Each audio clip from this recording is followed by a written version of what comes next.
It's more like a dance almost than it is like where football is like war simulation. Baseball's like an avant-garde jazz dance.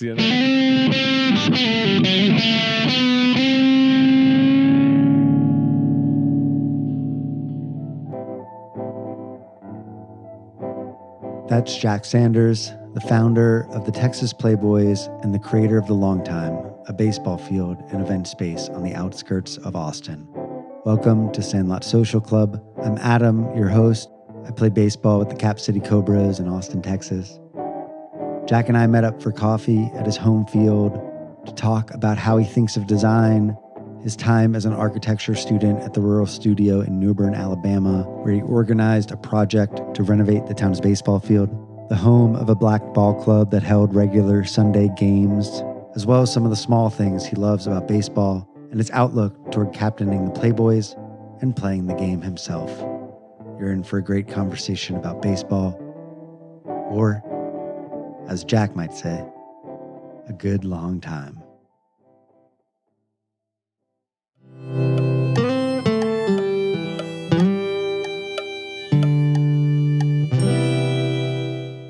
I'm curious to hear you talk about your relationship to this place. How did you first get here? And then what is your relationship to this place now? Since we're here and it's morning and things are getting set up, like what is this place and how do you see it? Cool. It's a good question. And, I think that's the right word for it. This is all definitely an investigation and an exploration and a laboratory and of me trying to figure out place and my relationship to it and my understanding and my appreciation of place. It really goes all the way back to my undergrad education in architecture. I studied with an architect named Samuel Mockbee, a program called the Rural Studio in rural Alabama. It's really there where I really developed well, first of all, a love of a place, and really starting to think about what that meant. I think maybe the struggle started right around there too, which was that it felt like that right after I have this really intense relationship, multi-year relationship with the New Bern Baseball Club, a particular piece of dirt, a particular community, that I was going to go and get a really conventional job in architecture that was and a lot of I've had some sort of practice that was along those lines, but the biggest struggle for me in that is always that it's this service that I'm supposed to provide, a set of drawings or some sort of direction for people, when the reality is that for me that process is really, really lifelong and it's long time. I want, or at least the projects and the places that I like, I can feel that and see that these are things that there was a care for and a love for a long time. That somebody's relationship with it was not just schematic design, design development, construction documents and so that sort of struggle was really alive for me in terms of me trying to figure out what I was going to do to follow up a project where my thesis project was the New Bern Baseball Club. How am I going to take this and apply this to some sort of practice when my instinct is about these sort of longer relationships, and I think a lot of my successful work, if I have any over the last 15 or 20 years, is in multi-year client relationships. Mm-hmm. People that came to me to do something, and years later they're still asking me to do stuff, yeah. And that broadens. It's not just a set of drawings related to the physical construction, but also discussions about vibe and spirit of a place, and ultimately I think building a community or a culture around that place. And so for baseball in particular and the long time, I mean, it's a little bit accidental, but it's a great way to exercise all of those things. Mm-hmm. I get the T-shirt, the hat, the community, the place, all that. So I guess the funny part of that, going back to your question, is that I think of the long time as a concept, not so much a piece of dirt. I mean, I aspire to, and I want this place to be a piece of dirt like this, some sort of sandlot facility. But I want to do that for a really long time. But architecture and placemaking and, cities and urban design and all these things these processes are so dynamic. Just in the 10 years that I've owned this property, the floodplain has gone from basically the ground level to 58 inches in the air. So this landscape is so dynamic. You see a lot of sports complexes and soccer fields and things, city, county properties in floodplain. And I think at the end of the day, maybe that is the highest and best use of, at least for an 8-year or a 10-year or a 12-year span. But, what I'm fascinated with is places that maybe have 15 or 30, 50, 100-year, timelines. And it seems like sometimes here, particularly in Austin, that everything is on this like 3-year timeline before it totally reinvents itself and gets torn down and rebuilt. And the whole building, you see that along Cesar Chavez, where there was just in my 5-10 years of watching, in the last 10-15 years of watching this, where it went from a cottage to then a small commercial building. First a small 1-bedroom house, then a restaurant in that house or a bar. Then that gets torn down and something else is built. And then now there's a multi 5-story building being built. And those aren't even built out of solid materials. Those are 10 and 15-year buildings. It's sort of fascinating to think about the New Bern Baseball Club, for example, in relationship to that. How little infrastructure was required there to sustain such an important, vital part of the community with so little infrastructure.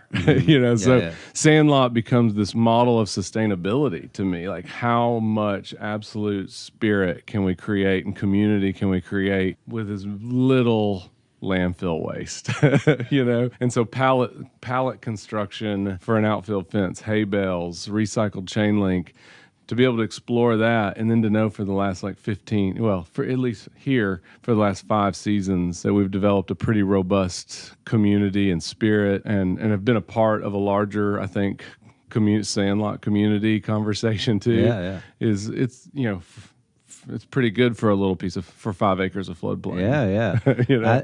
As you were talking, I was thinking about how most people, when they hear architecture, they think of buildings and materials and stuff. But listening to you talk about it, there's this less tangible space too. Totally. I think you're talking about time, and if you go and the material you grab is a 3-year time span, that's different than going and grabbing a 50-year time span and thinking of it that way. You mentioned Mockbee in the Royal Studio. I was hoping you could talk a little bit about where some of those ideas come from and your time in Alabama. Yeah, I mean, I think one of the connections I've made over the years is in my earlier years, again, in my undergrad education, I had the opportunity to study architecture in Florence, Italy, and Venice and Rome and all across Europe, and sketching and drawing sort of these monuments of stone that were built with these timelines in mind, 500 years, 1,000 years, 1,500 years, these solid, durable materials that required a lot, again, a real, you have to really be confident that that's what you want to do here to invest. And of course, there was different scenarios in terms of, all sorts of construction and labor and this and that, but going and looking at those buildings and sort of doing what I was supposed to do as an architecture student, which was like draw or sketch those buildings, take slides of those buildings for some reason. I don't know what that was about. Pre-digital camera, literally taking boxes of slide film to Europe, because as an architect one day I'm going to need these like little slides. Like it's like your personal library. Yeah, totally. I think what I noticed right away is that, yes, those are cool and it was fun to draw those, but what I was sketching and again, part of the struggle was, did I even want to be an architect at all, or do I want to be an artist or a filmmaker or a whatever? Just the same struggle everybody's in. I imagine that time in their life is what job am I going to get? Know? And so I'm trying to record and document those buildings, but I found myself being really fascinated with what was happening sort of out at the ground level. It started probably with tourists taking pictures of buildings, and the activity and flurry of activity. But that led to me really looking closely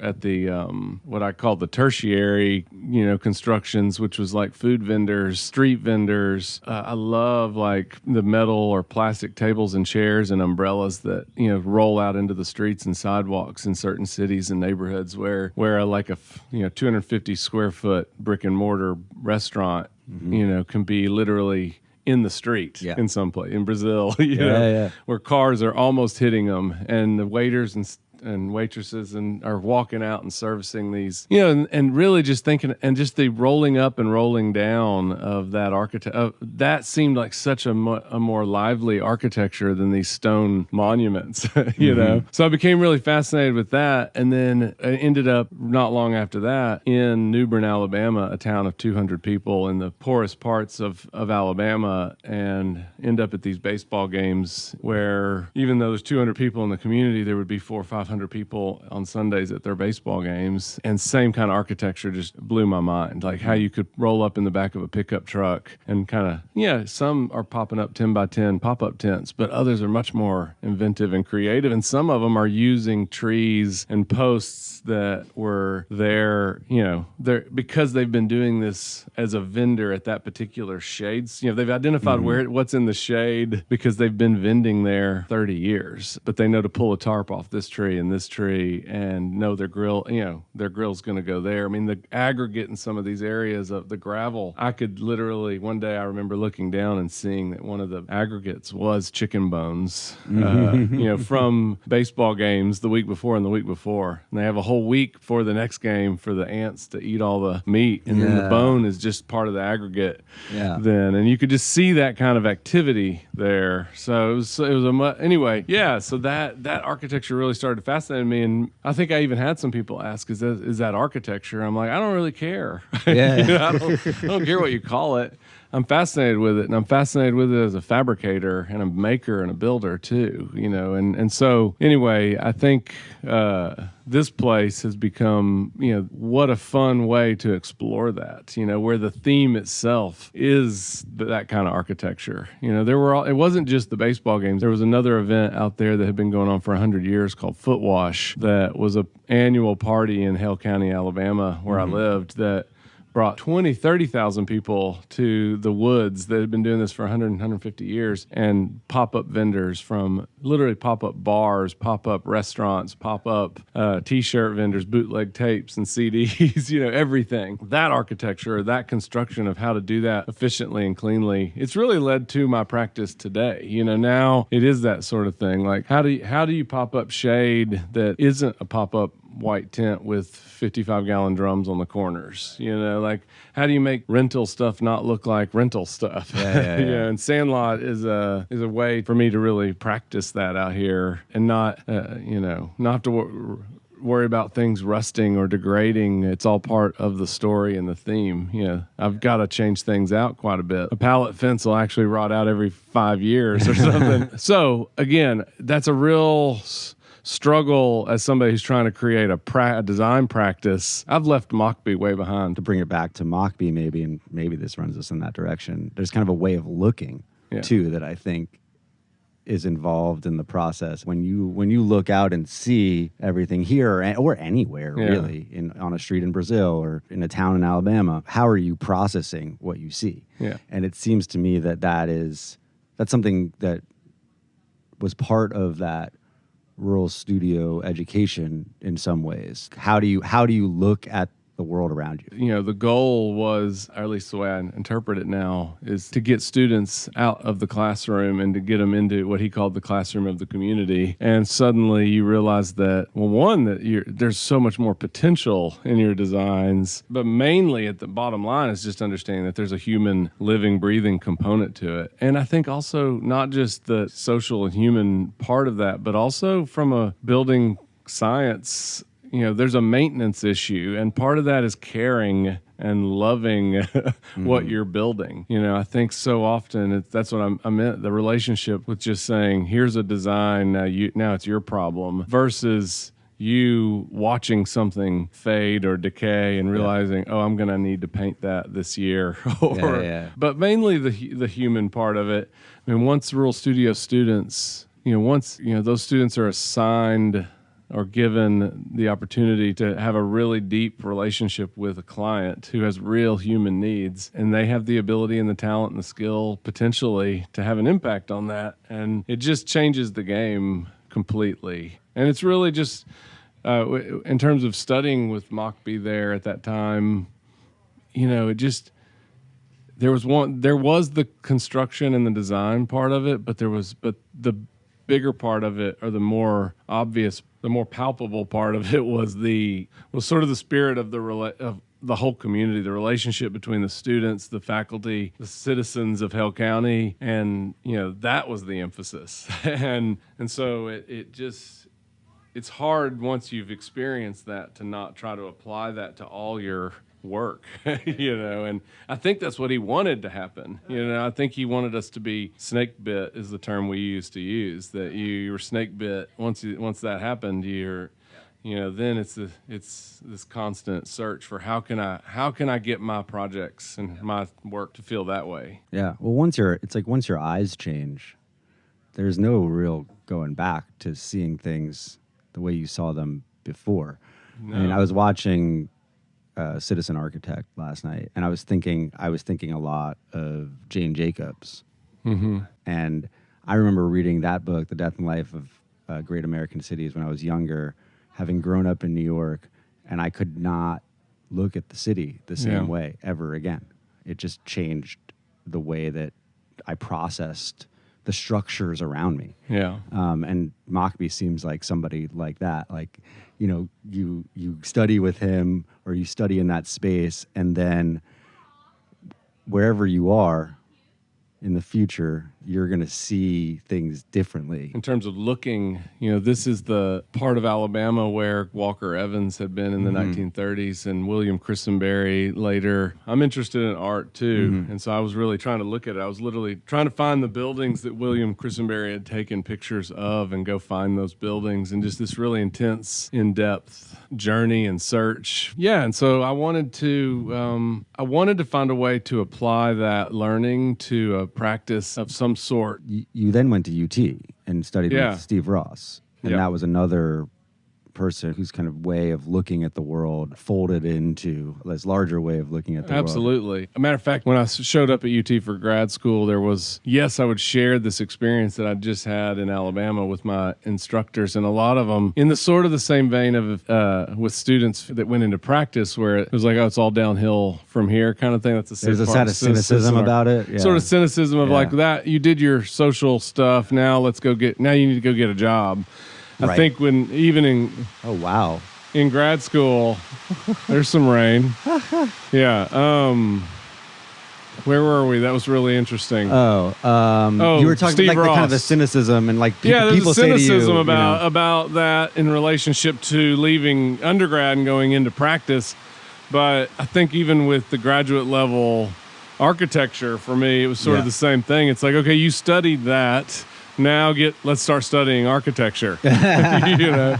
And Steve Ross, on the other hand, was a professor that I ran into that, again, just really like blew it wide open in terms of thinking about it differently. Yeah. And really, it's where he was my thesis advisor, and it's where the initial plans for the long time started to develop. It's not so much a baseball field, because I didn't know it was going to include a baseball field at that time, but it was about knowing that in order to do justice to the education that I had and practice my practice, that I was going to have to think of something, think of it, longer. And create something that, really that factored in things like quality of life into an equation. I think the real estate term highest and best use comes up a lot. Like, that's always a term that I love, but it's, it's almost exclusively about money. Yeah, it's typically used as a market term, but it's a market term. But I think if you really, if you can say, well, what if there was another factor that we put into that, and that is one, quality of life. Yeah. And two is even things like we talked about earlier before we were recording, your own body. Yeah. Like it's so. I move around a lot. I'm indoor, outdoor. But so many people are at desks or maybe it's not in an office cubicle anymore. It's at home, but it's still sitting down, leaning over a screen. That seemed like not an option. I'd rather be working on the baseball field, frankly, than sitting at on a Zoom call all day. You had a baseball life prior to getting to Alabama that made you a person who sort of sees a baseball field and is drawn to it. What makes you somebody that pulls up at baseball fields and wants to know what's going on there? going all the way back to, as a child, I don't really remember being that excited about Little League. I have a couple of moments that I remember, and some of them not so good. Yeah. But I do remember, and this kind of relates to your unstructured play conversation that you were just having, is what I do remember is when I lived in a suburban neighborhood, a new developing suburban neighborhood in Cleburne, Texas, which is where I grew up, using my uncle's mower and carving, lowering the blades of his Toro riding mower and like carving my own baseball field into empty lots. And, and like having amazing baseball games with my friends throughout the summer where we just just all day, and really, at least in my mind, at the top of my game, and like just all day, every day at some point. As I got into middle school, I got caught up pretty much in, again, a lot of what I think you hear Sandlot players talk about occasionally is basically the machine of it all. I went to a big 4A high school in Fort Worth, Texas that had an elite baseball program, but it was also pretty robotic, now that I look back on it. On one hand, I love it. It was an operation. 3 teams, freshmen, a JV, and a varsity squad. One big, great baseball field. We're talking about fungo and batting practice and infield screens and outfield screens and just, really learning how to, really learning how to practice and learning how to develop skills related to the game, but very robotic. And very intense and very hard on me, particularly emotionally. And again, I find this correlation throughout the Playboys organization. I think we're, if there's a tie that binds all the Playboys, I think it's a lot of guys that were pretty good athletes on these teams, but probably pretty tender, sensitive artists developing as well. And so these things were really hard on them. That part of my baseball life ended when a coach had a sophomore first baseman take some ground balls with me at my first base position, and then asked me to go and take some fly balls in left. And for me at that time, it's just so funny to think back about how hard emotionally it was for this younger kid to be taking ground balls at first base, and then for me to go and try and play another position. And now I'm at a point where I realize that coach was just trying to get the best 9 on the field at the same time, and he was trying some things out, and now again, I know that the stakes are so low, particularly, and they were then too. It wasn't that big a deal. So I should have, so if somebody says right now, like somebody says, go take some fly balls in left, well, first of all, I might miss one, but I can do it. I can play any position for a moment, except catcher maybe. So anyway, my baseball career really was, sort of just stopped in its tracks. Maybe my senior year in high school, and I just thought it was over for that. For the most part, thought it was done. But up until that point, I was fascinated with every aspect of it, including a love and fascination with the equipment. And then I still use the same first base mitt that I used in 1995, because I love that leather and love to take care of it and love things that last like that too. I'd really developed a love of the game through those years. So I stopped playing and I go to architecture school and then think that it's over, but some point throughout that education, I was introduced to the New Bern Baseball Club and wrote a proposal and ended up getting approved to do a thesis project with the Rural Studio that was going to have to do with this old baseball club. And so, in the very least, what that meant was that I was going to have my baseball glove at my project. That's it. I don't even think I was thinking I could get on the field. But if you're there and your glove is there will be a day. Yes. Where a right field position is open late in the game, and they're going to call your name. Yeah, I've seen many people say, "I'm not playing," and then suddenly they're playing. They're playing. And and for some people that's thank you for filling in, but for a lot of people that's the beginning of their Sandlot careers. I've seen that with a lot of Playboys, and that was my way in with the New Bern Tigers. I was literally in the bleachers, probably with a handy cam, and somebody's like, "Hey man, getting right." And just that kind of started a new chapter of my baseball career, and really one where I wasn't going to allow the mental aspects of the game. I wasn't going to let the failures go at all beyond the end of that game. Like when the game ends, I'm going to go back to work, whatever that is. but I'm not going to think about the strikeout. And one of the reasons I was going to do that is because I realized that nobody there cared about that. It was actually, there was laughter actually. If the pitcher would be talking often to you while you're batting and telling you they're going to strike you out. And then when they do strike you out, there's laughter from both sides, because there's a banter. And it was just played with a casualness and a looseness. And I knew a lot of it was primarily because for a lot of them it was such a tough life off the field. That Sunday at the New Bern Baseball Club was about dropping all that and entertaining your friends and family for 3 hours. And really, because Major League Baseball wasn't accessible and was not an option, it was too far away and too expensive. And so they made their own cathedral of baseball. And instead of, concrete and steel taxpayer funded bleacher systems, it was pine trees. That was the architect. Pine trees and tarps and cedar posts. And so that was sort of that was it. So then starting then, I started playing baseball every Sunday from April to October. The thing that stood out right away, that my impact on the field, went right back to my training at Arlington Heights High School. This militant practice program. Our coach, Tommy Elliott, he's probably in the Texas Baseball Coach Hall of Fame. He's multiple state championships. He could operate a fungo like the most with precision. Not a problem at all to hit fly balls to the catcher over and over again. Not a problem at all to pitch batting practice to 3 different programs and sneak a curveball in there for every one of them. An artist with a fungo, but like a drill sergeant too. I mean, I'm sure underneath he was enjoying himself, but it was pretty intense. But he would stand on second base and hit fungos to the first baseman. So he would basically hit us one-hoppers at first base. And it's really where we would hover over the bag, and then respond to the batted ball from second. It made me a really pretty good, first baseman, like good footwork, ability to scoop the ball. That first couple of games, they had an elite shortstop named Juice. Badass shortstops, scooping balls in the gap like Jeter. And coming up throwing, but most of them were one-hops on pretty sloppy first base situations.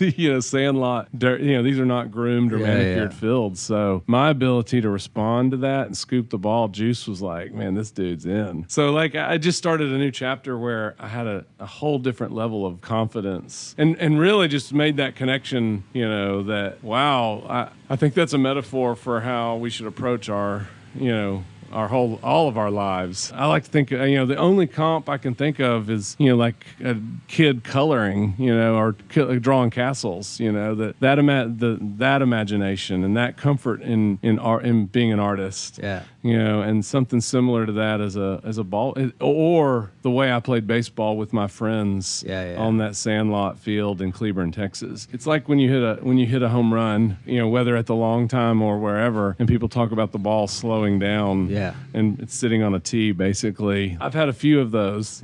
Not just on small fields. There's something so special about that, and it's basically that you've practiced and practiced and practiced, and you've seen that ball down the pipe so many times. But if you can get your head clear and just let your body kind of respond to it, it slows down. That's the best. So how do you do that all the time? Or how do you maximize that in your day-to-day life, too, where you're just responding, and so anyway, that's I'm leaving baseball now. But I have a love of the game, and I feel really, really lucky that I get to play it every couple of weeks. I have a number of different directions. I know. That's our problem I here. could go in.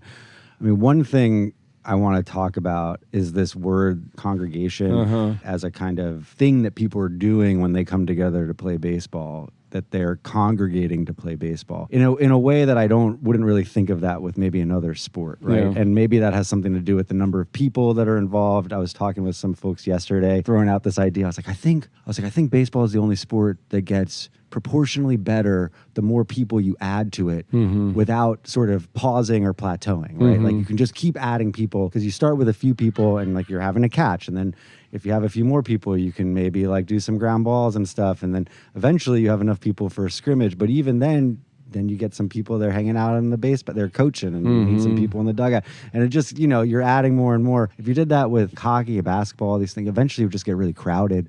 And things would get chaotic. Football, you add more people, but some of them are just around like knocking other people around. Like I think the funnest version of football is like a 3-person sort of pickup flag football kind of thing.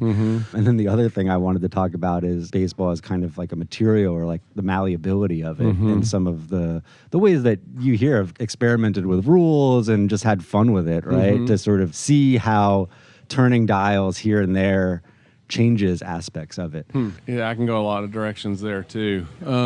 Yeah, because I think at the end of, a lot of the roots of the Playboys organization is actually meeting with some friends and playing catch, for sure. And at the time, I thinking that I was forming a baseball team, and then later realizing that it was actually a club of some sort. And I don't mean an exclusive club necessarily. I just mean being part of a club and a community. It's just organizing in some way, because it feels good to be a part of something. One of the things that's special about Sandlot is, look, I think it can be really special with 2 people playing catch. I think it can be really special with 4 people playing 4-on-4, one less outfielder than you need. I mean, there's a lot of aspects to that that can be really special.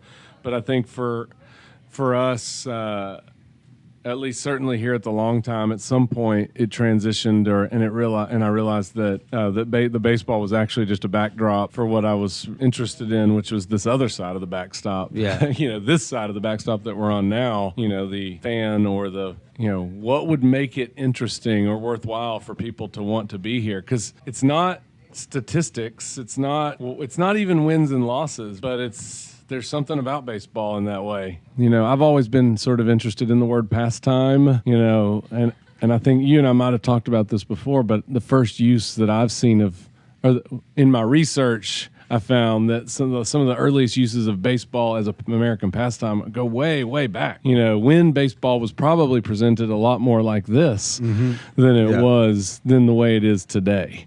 And meaning blankets, kids, men, women, families, young people, old people, all getting together on a Saturday or a Sunday and watching this game. And you're right, it's very different. Now, look, there's also Sandlot sports all over the world. I've seen soccer in Brazil and that versions of this all over the world. But baseball is unique in that, I was thinking about it a little bit yesterday, it's more like a dance almost than it is like where football is like war simulation. Yes.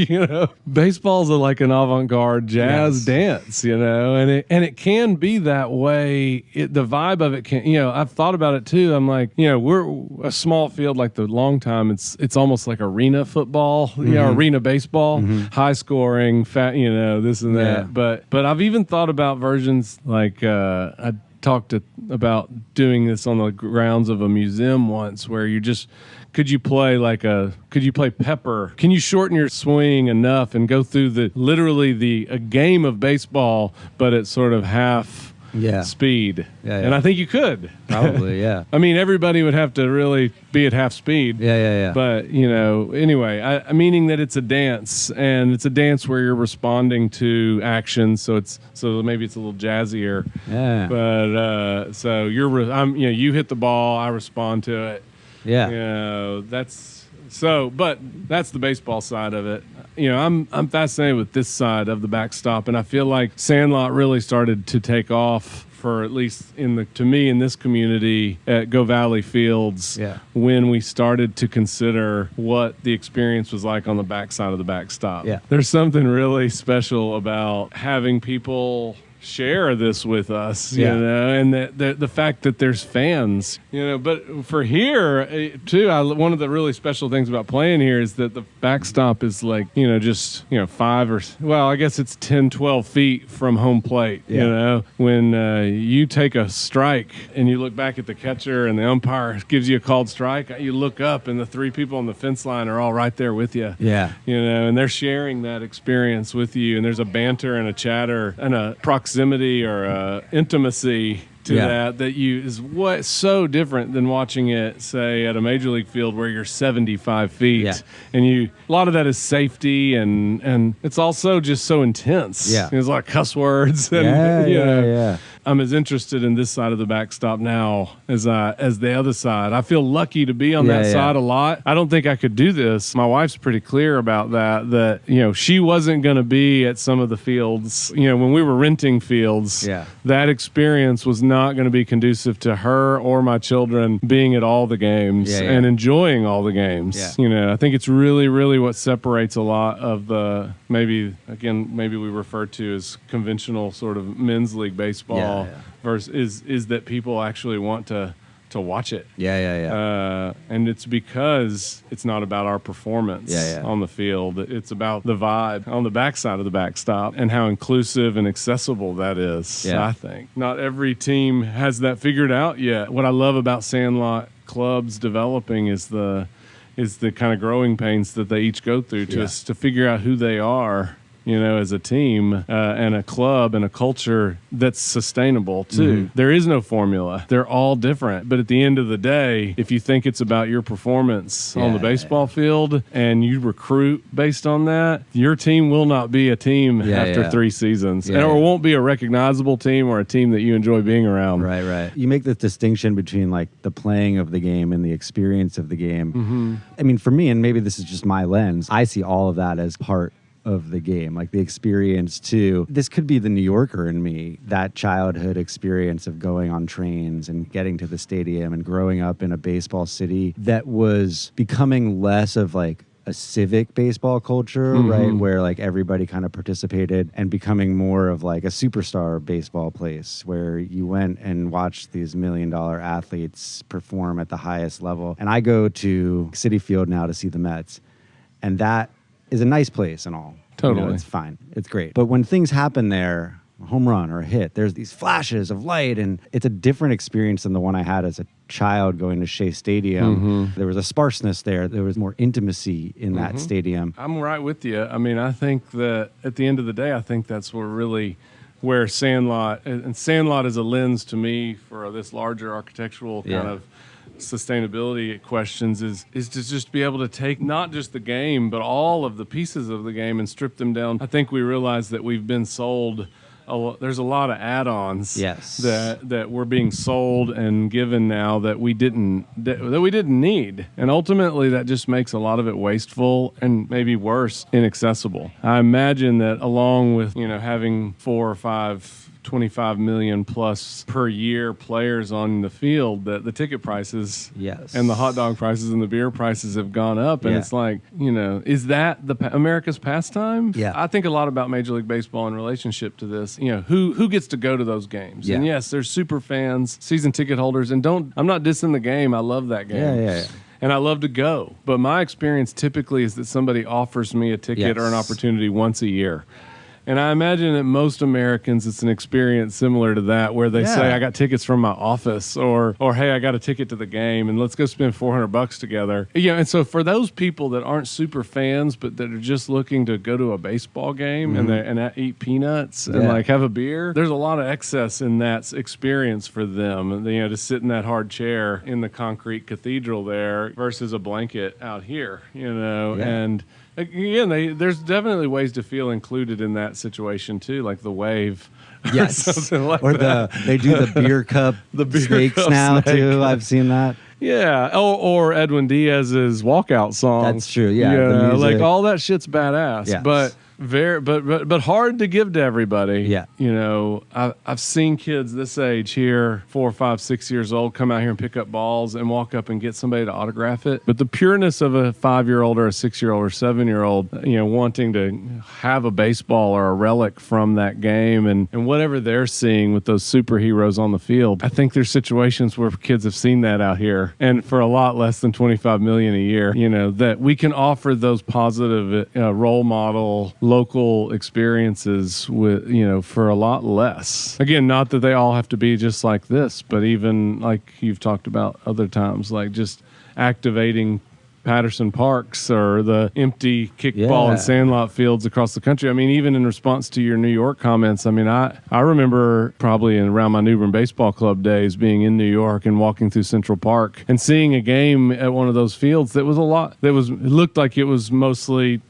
Central American, Dominican ball players playing a really badass game of baseball in a park at a field in Central Park, high level, awesome baseball. And I was like, man, that's the same thing as New Bern, Alabama, right there. Is this this game that's popped up in Central Park, and people were stopping and watching the game. And I want to dig into that a little bit because I think we're both people who, when we see a baseball game happening, will like walk up to it and kind of wonder what's going on there. And I've met a lot of people like this, and some of them have even described it to me as like, I can't help myself. I have to go find out what's going on. It strikes me as a somewhat, I don't know if it's a unique phenomenon, but I don't hear people say it about other things always. And my take on that, I'm curious what yours is, but I've always thought of it as it's a rarer thing. You don't as often run into a bunch of people playing baseball. You might see some people playing softball or kickball or something like that. But when I see that baseball happening, or it's like a hardball and the crack, I guess I assume that those people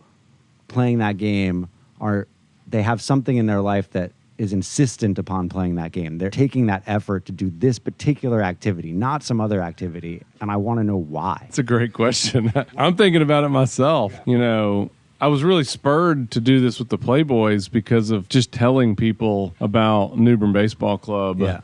Like getting together with a group of friends and drinking beers and sort of describing that scene of like, no, there's this town in New Bern, rural Alabama, and down a dirt road, there's, games where there's catfish and beer and 400, and people are like, are you, what? I got to see that. Yeah. I got to go see that. Had they not said that, we wouldn't have gone on and kept doing it, or even done it once. I would have just moved on without this game. And for me, I'm fascinated when I see baseball, and even on a turf field with high school kids. I was in Colorado and just pulled over with somebody and watched like 30 minutes of a high school game, and there were like 4 home runs to opposite field in the time that I was there, and I was like, what's going on? How is this happening? Yeah. It's really not even stopping and watching the game as much. I like to see the empty fields and imagine scenarios where I could play on them, like especially like really remote. Like if I'm driving through New Mexico, and I see a backstop, I'm like, oh my God, how cool would it be to pop up the Playboys, there. There's some great fields in New Mexico. Totally. Just all over. They're all over,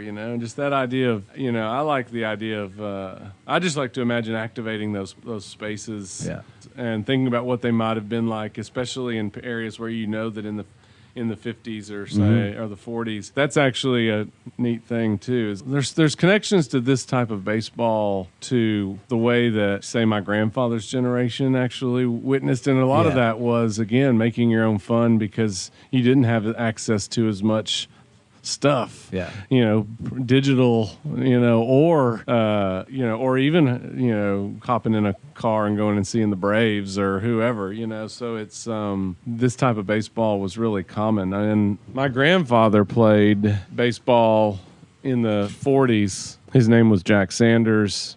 And he was a baseball player, and he played up into his 30s and 40s. He'd lost his hearing in World War II, but played up into the 40s and 50s for a team called the Dillon Hotshots in Cleburne, Texas. And so I was like looking up, trying to figure out like what that was. What's Dillon, and it was an air conditioning company. This was something that people did 50, 60 years ago, And when we've done barnstorms in towns like Marfa or Fort Stockton, or even you could go down to Presidio, Texas or something like that, you realize that, remote and marginalized communities all over the world create some version of this, baseball or soccer or football, or I even outside of Houston, I've seen, pop-up cricket games even, And so I know that, it's not just limited to baseball. You're talking about this way in which we're drawn to play. In a way. And games of balls and sticks have always been around. It's a very simple game from a object standpoint. When you think about it, you can pick up a rock and throw it, right? That's always something that I've done too with friends, has been sort of the producer of some sort of activity. So like if we're not playing baseball, I'm like, hey, let's all try to knock this can off of this like stump. I've invented this game from scratch. And so it's all part of that sort of instinct to produce some sort of communal, activity. Well, look, I feel like we could let's talk about baseball some more, because I feel like I end up skating off of baseball to sort of more the bigger topics of it, the sort of community architecture, sustainability areas. But you're right. At the end of the day, the little parts of this game I love too. I love the snap of a baseball in a leather glove. I love a well-executed bunt. I love a curveball. I do love the sort of imagining what like a game next Saturday, what could be the production of one of these games. Like, what can it be like on Saturday? Where are people going to sit? What's the music? What's the food? What's the beer? And this is sort of, I like to do this with most things. I like to get all that ready. But then the moment after that first pitch is thrown, I have the opportunity. I hope to go put my cleats on. I don't want to deal with the parking and the PA system anymore. I want to get out there and just play the game for 3 hours and be able to just escape out there. It's like there's a story to it. And the story is it's the game that's being played too, but then there's the larger story of the people coming and experiencing it. I'm curious your thoughts on the narratives in baseball and what are the ones that you enjoy. Like we were talking about small ball, right? There's all these things that can happen on the field. There's all these different ways that plays can unfold, and in professional baseball we don't even really see a lot of them, right? I mean, some of them are really rare, but when you get together with just your buddies to play, all of a sudden it becomes a much more like complex tapestry of outcomes. What do you enjoy? Like, what do you like seeing out there on the field when you're playing? I like stripping it down. Like I would, baseball's always like that, where there's these moments of sort of, where there's not much happening and then something really big happens. And I think with Sandlot, we're even more forgiving of like there's actually nothing happening or errors happening. Then I'll trade it all for just like to watch like a shortstop scoop up a ground ball and throw it cleanly. Just take the right steps and throw it to first base. It's just like the most beautiful thing. I mean, the transfer of the ball, people that do that naturally and that surprise you too, when you're like, look out there and you're like, wow, that person just fielded that ball like a pro, and you just that it's like a natural thing. It's not always a training thing or that they went to an elite program. It's just this natural thing, and so when I see that, I love that. We have a small field out here, so what I really love is things like home field advantage. Somebody from an opposing team hits a hard single to the outfield, and our outfielder knows that they can come up throwing to first because people are like, oh, I hit a single, but they're not booking it out of the box. I love that. Maybe one of my favorite things too is especially when you do this for the Playboys have been doing this for 16 seasons. With consider New Bern too. I'm pretty much on 20 years of Sandlot baseball now. The people that have been on this journey with me for that whole time, and we see this today too. We entered this game or re-entered this game at 28, 30, something like that, and we're kind of haven't really played our games since we were maybe in little league or high school or junior high, usually. And so we play the game like that, or we try to play the game like that, usually with pitchers. Seeing a pitcher come up and like think that they're still a hardball thrower. When I like to see that transition to an old man thrower, and I've seen it a lot on the Playboys, like people that were great pitchers probably when they were 18.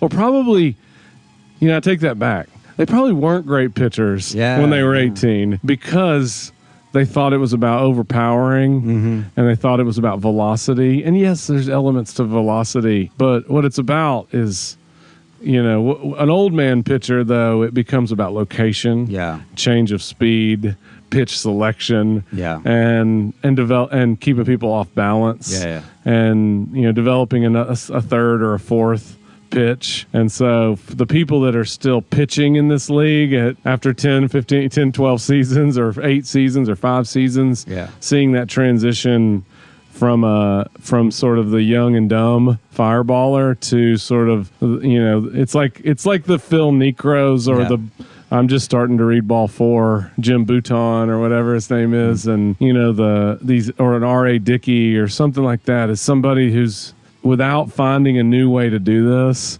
they're done. And And with Sandlot, you see all that crammed into like 2 seasons, where it's like, okay, yeah, I'm not that guy anymore, but I want to keep doing this. And in order to be successful, I'm going to make an adjustment to my game in some way. And mostly that's mental. Like just getting rid of any sort of fear. There's no way you're going to get the yips if you can just realize that it doesn't fucking matter.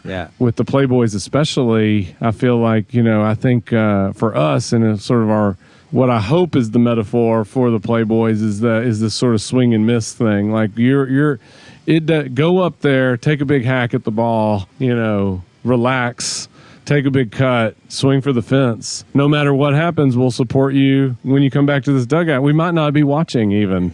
We probably didn't see it. Like we're over here laughing and talking. We didn't see what happened, and you're like, man, I struck out. And you're like, well, okay. Get rid of that and drop that. And once that happens, you're way better situation. The best example of that I can give is that a couple seasons ago, we'd play the Friday night Go Valley games, and I was in the dugout twice that year in different games where somebody said, Jack, you're up. Mike, the umpire, is like, get out here, and the catchers are like, throw a strike, and you don't have time to grab your helmet. You grab a helmet. You don't have time to grab a bat. Your bat, you grab a bat. There's no batting gloves.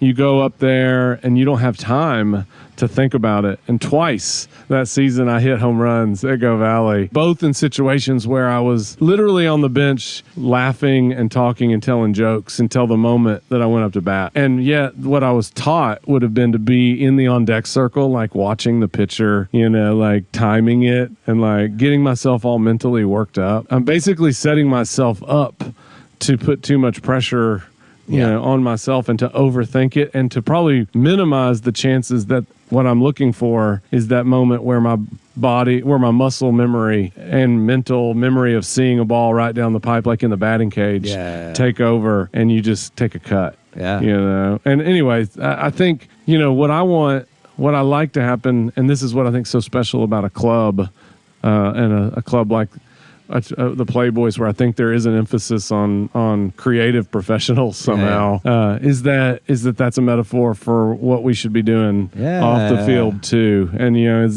that you want to make an album? Oh, you're a songwriter now? Well, get up on the damn stage and sing a song. And we applaud that. You're going to record an album, or you're going to make a movie. You're going to paint. Do it. You're going to have an art show. We're coming. And whether those are failures or successes or and whatever that means. Is it a financial success? Did we don't care, but going for it and taking the cut, and then whatever that product or whatever the results of that were, we expect and hope that you'll take another cut with us too. And that you got shelled and you gave up 3 home runs last. This has happened to me more than one time too. He's given up 3 home runs in an inning as a pitcher. There's a little side of me. It's like, for a moment, it's like, man, I should probably just never pitch again, And then I come back to the game next week, and Howard's like, Jack, do you want to throw first? And I'm like, do you really want to throw me? Like, it's 0-0. And like, maybe part of that's because I'm the manager or something, but that's not it. We do that to anybody that thinks they're a pitcher and legitimately claims and wants to be a pitcher on our team. We're going to give them that inning. Unless it's just flat out dangerous. Or we'll choose when to give them that inning. But if you want to be a pitcher, you're a pitcher, Or at least, and most of the time that works itself out. Like people that just shouldn't pitch probably come back and you're like, nah, I'm not really a pitcher. But other guys, they start to develop an ephus pitch or a trick.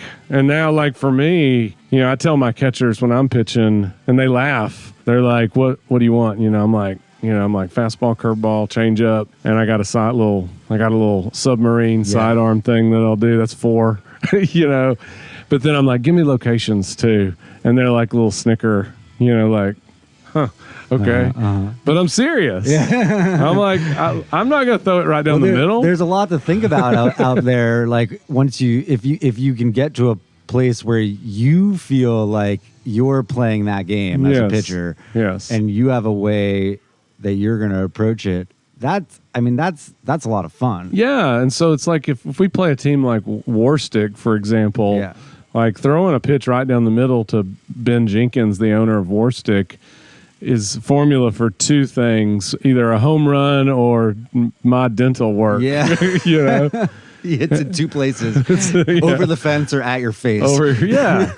And so the best option is probably for me to sort of I think we call it like an unintentional intentional walk. Yeah. It's like I'm going to try to throw that pitch high and outside, Yeah. high and outside, high and outside, and then maybe come in low and inside Yeah, or yeah. something. Like anything else is stupid. Yeah. You know, and yes, can I mess up? Absolutely. Can he reach out there and take a cut at one of those? Yeah. Probably, but you know, that increases my chances Yeah. for sure. So I think in terms of being an old man pitcher, that's the next level Yeah. for me. Is certainly not velocity. Yeah. You know, it's actually it's location. Yeah, You yeah, know? yeah. And so let's work on that. You know, so tell me, should I throw it inside? Should I throw it outside? And let me try to do that. It really is like playing catch. You know, I feel like when I'm just playing catch, me and Dave Mead and I play a game we call Chester. Oh, yeah. If I can hit you right in the chest or if the glove is basically right here or here, Yeah. then you get a point. You know, but if it's out here, you don't get a point. And you know, to me, pitching is basically that now. Is putting it where I want, but is trying to now do that same thing with different grips on the ball. Mm-hmm. Can I get, you know, it's always, yes, can you throw a four-seam or a two-seam ball straight? Yes, I can. Can you put that curveball grip? Can you do a palm ball or a circle change or or jam it in your fingers and a knuckleball? How can you make that grip as natural throwing motion as just a two-seam or a four-seam fastball? And I think that's repetition. It's getting your mind calm and just doing it over and over and over and over again until, you know, we've actually had a guy on the team that his right arm started hurting about 5, 6 years ago. You know, he's nearly 50 now, but I think at 42 or 43, 44, his right arm was hurting.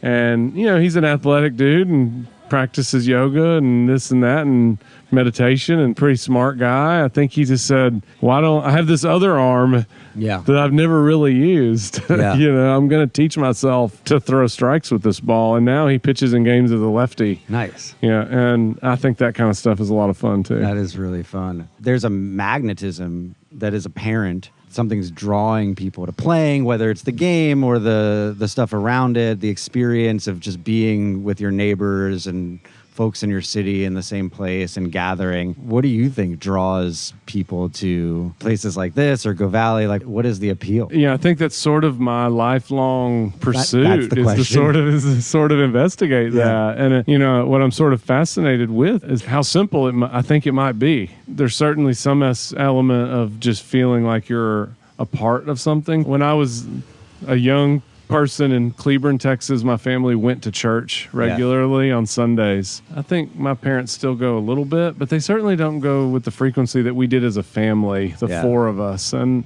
I think there's a role that these Sandlot communities fill that's similar. It felt like it was the community aspect of that we were drawn to. Yeah. There was a fellowship and a belonging and just the ability to support to help each other and to feel connected to a group of people and to get together regularly with those people. Yeah. You know, I think there's just positive benefits to that in some way and I think with the New Bern, you know, maybe the lesson with the New Bern Baseball Club is that for the first many years that I did that, it seemed like it was that I was there playing baseball, only to learn ultimately that the reason that the New Bern Baseball Club was getting together was to raise funds for a very simple community element, which was basically to provide flowers and support for funerals, for dignified burials. And again, I think that was certainly an element of my privilege that I'd come from an area where baseball to me was just baseball. Yeah. And so when I came to New Bern, I just thought, I was like, oh yeah, this is baseball on Sundays, you know? And then after a season or two, there was a game that I was out there. My throwing partner his name was Cedric Cadell. I saw the team ask him I could tell that there was a somber tone in the dugout that day.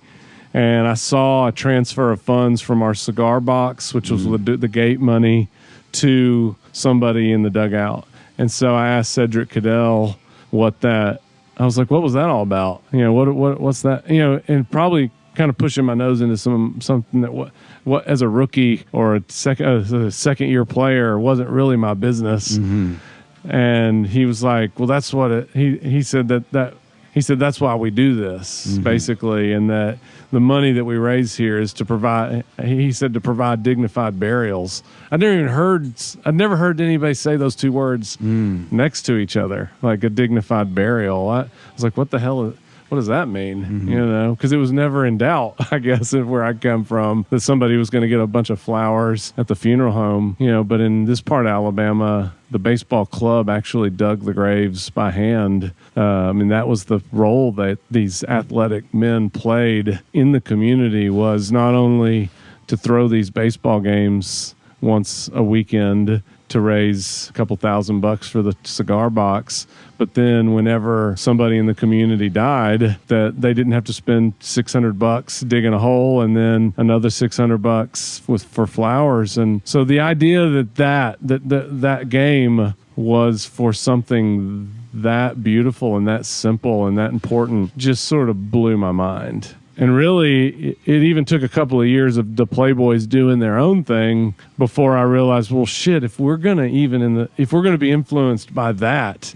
we have to integrate service into this equation, or it's bullshit, you know? And so again, not that we would do that exact thing, but we certainly had to find a way to make these games about more than baseball. Yeah. And that's part of the community aspect. There's even this broader community of just being a part of the Austin community, and being able to help with small, simple, contributions to 10 different nonprofits throughout a season, 10 local bootstrap sandlot nonprofits that the kind of groups that $2,500 make a huge difference. That sort of even expands our sort of the community and makes this, makes it worthwhile, but it also seems to be, in terms of that sustainability stuff we were talking about, seems to make this really efficient. Yeah. If you can mix your service and your fun sort of together, that seems like a formula that gets into that quality of life stuff that we talked about at the beginning. Yeah. That if I can make that 3 hours of me playing scooping one hoppers at first base, contribute to some element of service and volunteerism and do good in my life, then that seems to be pretty efficient. And it's not just me, it's also those people that come and sit on a blanket for 3 hours and eat a hot dog and a beer. If they're getting to fulfill that little bit of